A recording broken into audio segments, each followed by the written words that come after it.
twongeye kubasuhuza mwese tubana hano kuri uru rubuga aho dukurikirana amagambo meza yo kuduhugura kugira ngo turusheho kunguka byinshi mu ijambo ry'Imana bishobora gutuma turushaho gutakambira Imana kugira ngo itunganye byinshi mu mibereho yacu. Wakomeje kubana natwe n'uyu munsi tugushimiye kubana natwe. Rero tugiye kureba amagambo nk'uko dusanzwe tubikora.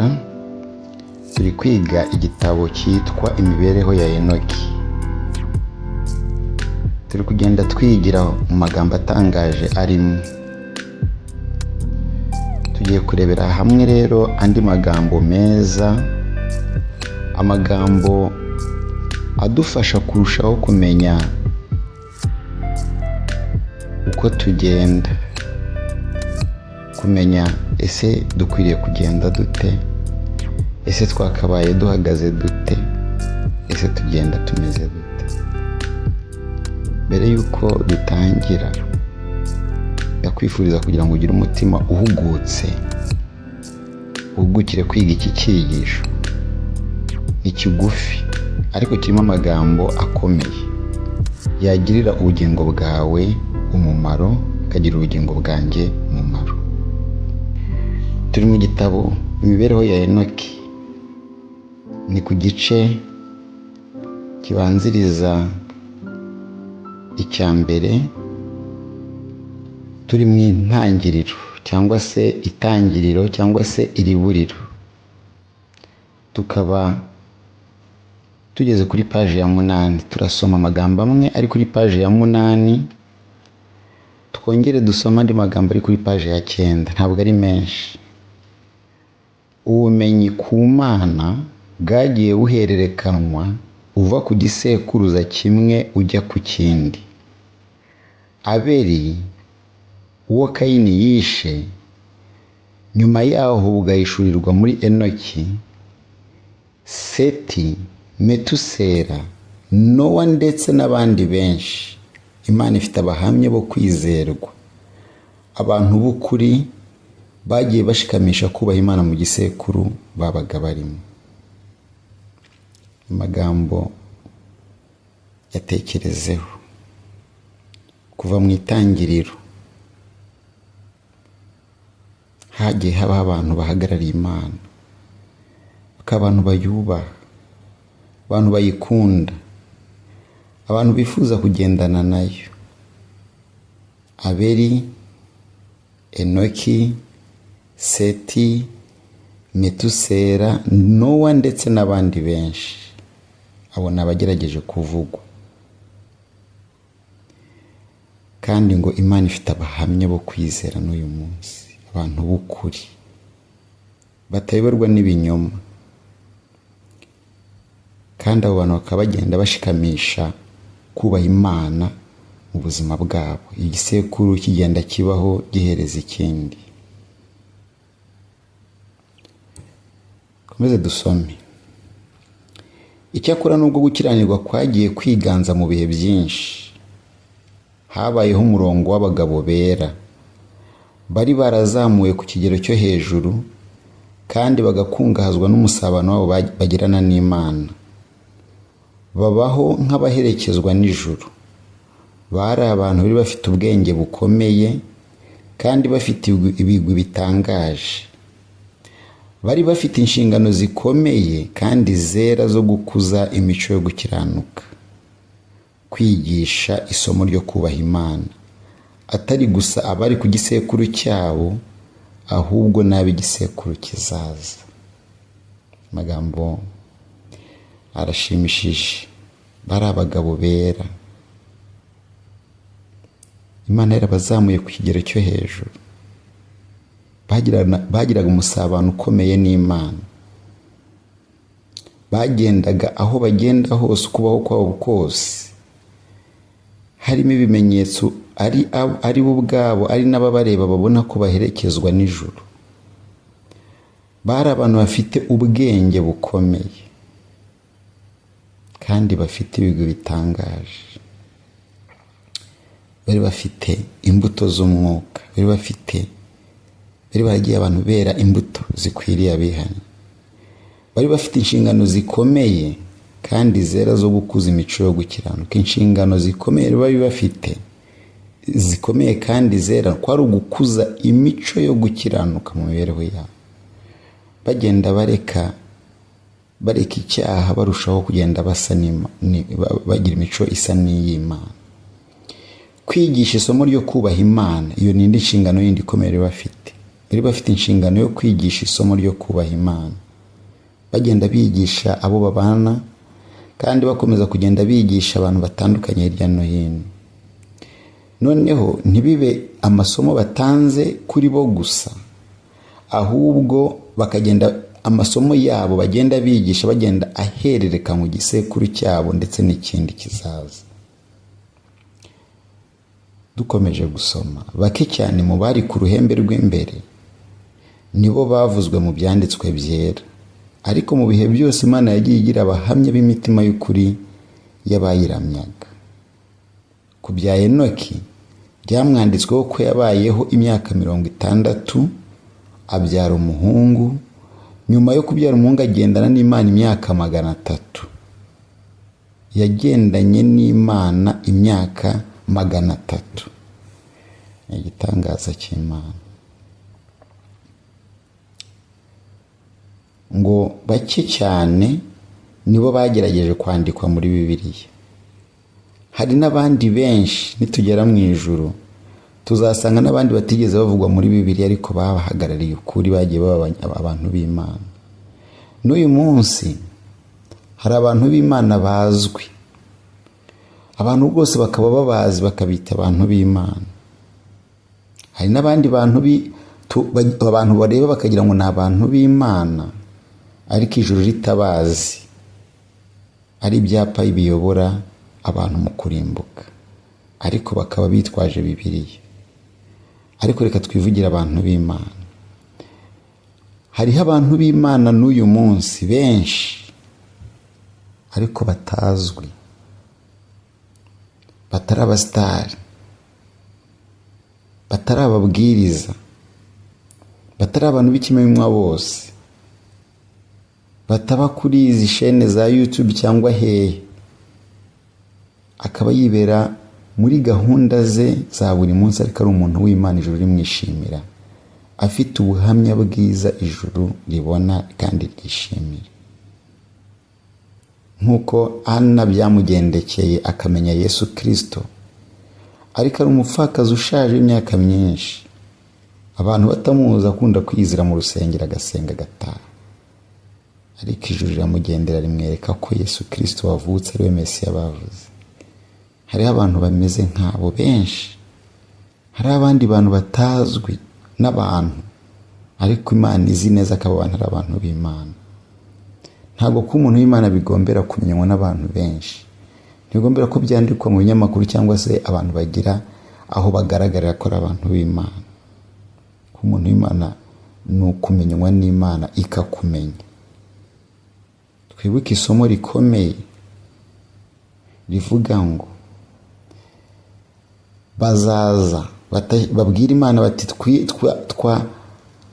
twirukanaga abadayimoni mu izina ryawe, twabwirizaga mu izina ryawe, twakoraga ibitangaza mu izina ryawe.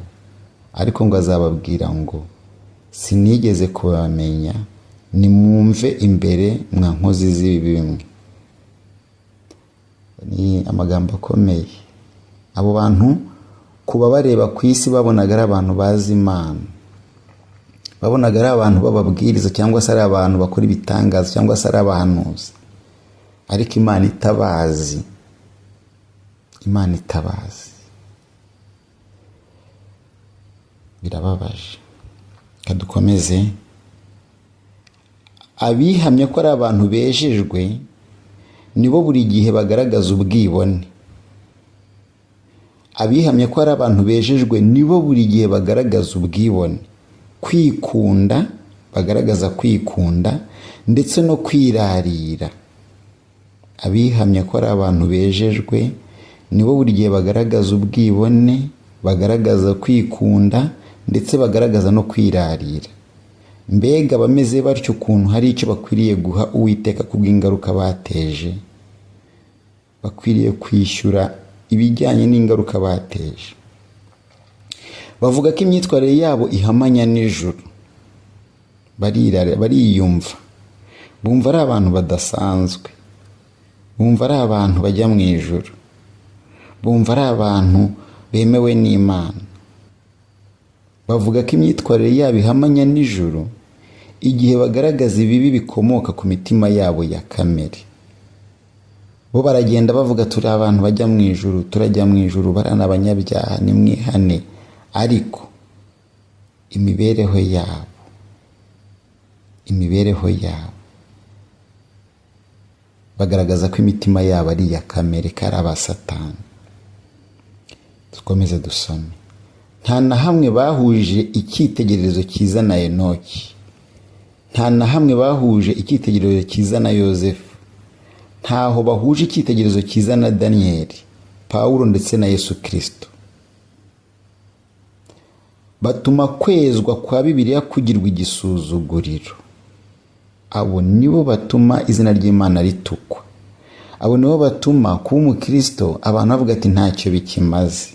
Imana itugirire neza cyane, idukure muri uyu mwanda, iduhindurire ubuzima, iduhindurire imibereho, tubeho imibereho ya gikristo, tubeho imibereho ihamanya n'ijuru, ihindure rwose, maze uko kwiyumva no kwibona no kwibwira ko turi abantu b'ijuru ariko imibereho yacu ari iya kamere bikurweho rwose. Batuma kwezwa kwa Bibiliya kugirwa igisuzuguriro. Nibo basuzuguza ijambo ry'Imana. Nibo batuma abantu batagishaka kumva ijambo ry'Imana. Nicyo gituma nibo batuma abantu benshi bavuga bati niba ari kuriya bimeze ntabwo tuzajya mu rusengero, ntituzajya gusenga, ntituzajya. Niba ari uko bimeze biriya bavuga nibi bihuriye he n'ibyo bakora. Dukomeze dusome. Bene imico yabo ntirangwa mu bugwaneza, kandi inshuro nyinshi si beza, nta n'ikinyabupfura bagira. Abo ni nk'icyapa cy'ibyaha gihagaze mu ihuriro ry'imihanda kikayobya abagenzi kiberekeza icyerekezo kitari cyo. Icyapa kiri kuyobora gihagaze mu ihuriro ry'imihanda kirimo kuyobora abagenzi kiberekeza mu cyerekezo kitari cyo, kibayobya. Imana turinde kuba ibyapa biyobya abagenzi, kandi naturinde kuba ibyapa biyobora abagenzi bihagaze aho biri, byo bitava aho biri. Ahubwo iduhe kuba abagenzi bajya mu ijuru, maze abatubonye bishimire ko ijambo ry'Imana rifite icyo ryakoze mu mibereho yacu. Dusome. Daniyeli na bagenzi be bari basobanukiye kandi barimenyereje imibereho ya Abeli. Barimenyereje imibereho ya Seti, Enoki na Nowa. Bashakishije ukuri kwagiye guherera kuva mu gisekuru kimwe ujya mu kindi. Ishusho y'Imana yacuzwe mu mitima yabo. Igihe bari bazengurutswe n'ikirere cyandujwe n'ikibi, aba basore bagumye batandujwe. Nta mbaraga, nta n'ubushobozi bwashoboraga kubasubiza inyuma mu kumvira amahame bigishwe bakiri abana mu kwiga ijambo ry'Imana n'imirimo. Bari bafite imirimo myiza, bari barize ijambo ry'Imana baryumva, bari barimenyereje imibereho ya Abeli, barimenyereje imibereho ya Seti, Enoki na Nowa. Bari barashakishije ukuri mu bisekuru byagiye bitandukana byagiye bibaho, maze ukuri barakugundira. Ngo ishusho y'Imana yacuzwe mu mitima yabo. Imana iduhe kugenza nk'uko, tugenzura ukuri, tugushakishe nk'uko umuntu ashakisha ubutunzi buhishwe munsi y'ubutaka. Dushakishe ukuri, maze nitukubona tukugundire kuba kwacu, gukorera mu mitima yacu guhindure byinshi. Ishusho y'Imana icure mu mitima yacu, ibe iremwe mu mitima yacu. igihe bari bazengurutswe n'ikirere cyandujwe n'ikibi, abo basore bagumye batandujwe. Mu gihe turi muri iyi si, natwe isi rimwe na rimwe tugatura n'ahantu hagoye guturwa, rimwe na rimwe tukabana n'abantu bagoye kubana nabo, rimwe na rimwe tukaba mu mico igoye kubabwamo. Ba Daniyeli na bagenzi be bari mu gihugu cya gipagani, bari mu mibereho, mu basenga, mu bantu bafite imibereho isenga ibigirwamana, barya uko bishakiye, banywa uko bashaka, bafite imitima ikora iby'imitima yabo irarikiye. Ariko aba basore bagumye batandujwe. Imana idushoboze natwe kubaho imibereho ihindutse, maze nitubaho imibereho ihindutse rwose nka Daniyeli na bagenzi be, maze tubeho imibereho rwose itabasha kwanduzwa n'aho turi. Imana idushoboze, Imana igushoboze. Bibiliya ni igitabo ujya wiga, ni byiza niba ari gutyo bimeze, kuko ariyo nama y'Imana. Kandi Bibiliya niyo mushumba wo kuyobora kwera, kandi Bibiliya niyo mushumba wo kuyobora kwera isi yigeze kugira uhereye mu irema. Dufite ibyanditswe bidutera akanyabugabo ko Enoki yagendanye n'Imana.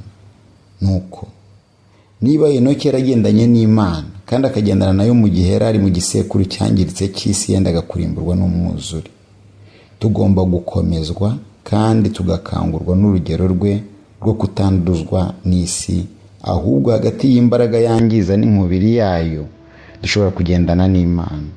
Tugomba kugira intekerezo za Kristo. Aya magambo aranejeje cyane. Twahawe Bibiliya, mbese ujya uyiga? Mbese njya nyiga ko hari inama z'Imana? Bibiliya ko ariyo mushumba utuyobora ku kwera isi itigeze igira. Tufite amahirwe ko dufite ibyanditswe kuri Enoki, kandi tuba tuzi ko Enoki yagendanye n'Imana. Niba rero Enoki yaragendanye n'Imana, akagendana nayo mu isi yari yanduye mu gihe cye, natwe tukaba turi mu isi yanduye cyane. Tugomba gusaba Imana ikaduha imbaraga kugira ngo tugende muri iyi si tutanduzwa nayo, nk'uko Enoki yagenze. Natwe bari ko tugenda turi abantu b'Imana, tugendana n'Imana umunsi ku wundi. Yagendanye n'Imana imyaka 300, maze Imana iramushima, iramwimura. Nta wigeze amenya igituro cye. Ababayeho mu bihe bye bahamya rwose ko Enoki yagiye mu ijuru. Reka rero natwe duharanire kugira ngo ubwo isi iri hafi kugera ku musozo, duharanire ko imibereho yacu yagenda ihinduka, maze imyanda iba mu mitima yacu, iba mu mibereho yacu igenda ikurwaho, kugira ngo tubashe kuba twiteguye natwe kuzimurirwa mu ijuru nk'uko Enoki byamugendekeye ubwo Yesu azaba agarutse. Dukwiriye kugira intekerezo za Kristo. Uwiteka bigushoboze, Uwiteka binshoboze. Imana ibane nawe, Imana ibane nanjye, kugira ngo iri jambo ritambutse turihe agaciro, maze rihindure byinshi mu mitima yacu. Turinde kuba ibyapa biyobora abantu, bibayobora mu kurimbuka. Biduhe kuba abantu bazima, bafite imibereho ubwayo ikaba ikibwiriza, ubwayo ikabwiriza benshi. Bigusabiye nanjye mbyisabira mu izina rya Yesu, amen.